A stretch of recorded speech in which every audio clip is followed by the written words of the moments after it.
وحقق إنجازات عديدة مع الأندية التي دربها.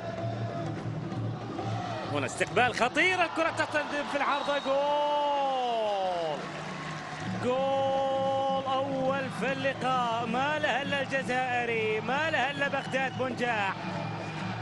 بغداد بنجاح يسجل الهدف الأول في هذه المباراة بشكل مبكر وبتسديدة في العارضة. النقلة كانت رائعة من البداية من تشافي هرنانديز، لا وجود لتسلل.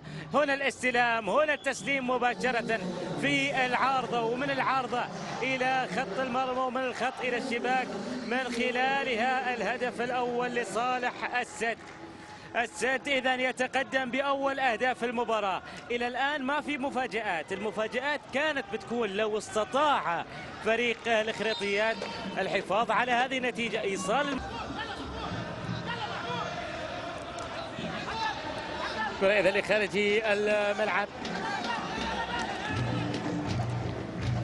تلعب ركلة الزاوية رأسية، جول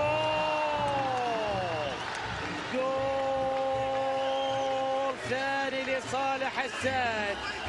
الجول الثاني من اللي سجل الأول، يسجل عليه الثاني، واللاعب الجزائري بغداد بنجاح ينجح من تسجيل الهدف الثاني بالرأسية. شاهد انت طالع، انت مو بعارف يعني الكرة الماضية في الأساس هي ركلة زاوية ولا لا، لكن مو بعارف أنا أحمد سفيان لماذا فعل هذا. إذا كانت الكرة ما طلعت وحولها لركلة زاوية، وكانت النتيجة هدف المباراة الثاني لصالح فريق السد. 2-1 تصبح النتيجة لصالح فريق السد.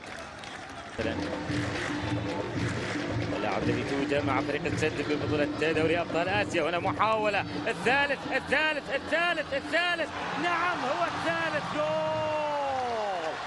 جول وهاتريك.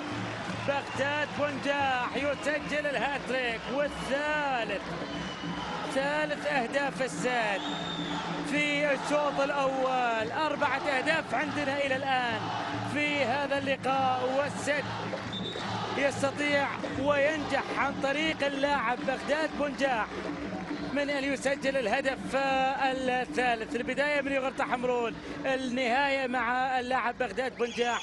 شاهد المحاولة هنا الأولى، المرور، هنا التسديدة اصطدمت بأحمد سفيان وفلتت من يده، وبعدها سددها بشكل بسيط وسهل مباشرة إلى الشباك، ومن خلالها الهدف الثالث والهاتريك لبغداد بنجاح.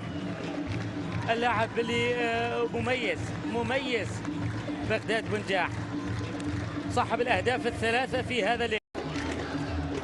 إلى الأمام هجوم إذن ونقلة سريعة باتجاه بغداد بنجاح الذي يسقط، وحكم المباراة يحتسب في النهاية ركلة جزاء لصالح السد. بغداد بنجاح سجل 3 وتحصل على ركلة جزاء الآن. هاتريك في الشوط الأول. الدقائق الأربع انتهت لعمر الوقت بدل الضائع للشوط الثاني للشوط الأول، وحكم المباراة يعطي الأمر لتنفيذ ركلة الجزاء. بغداد بنجاح يستعد ينفذها، جول رابع للسد وجول رابع لبغداد بنجاح. الرابع يأتي لصالح السد، السوبر هاتريك عن طريق بغداد بنجاح. ما حد سجل من السد اليوم إلا بغداد بنجاح بمشط القدم اليوم.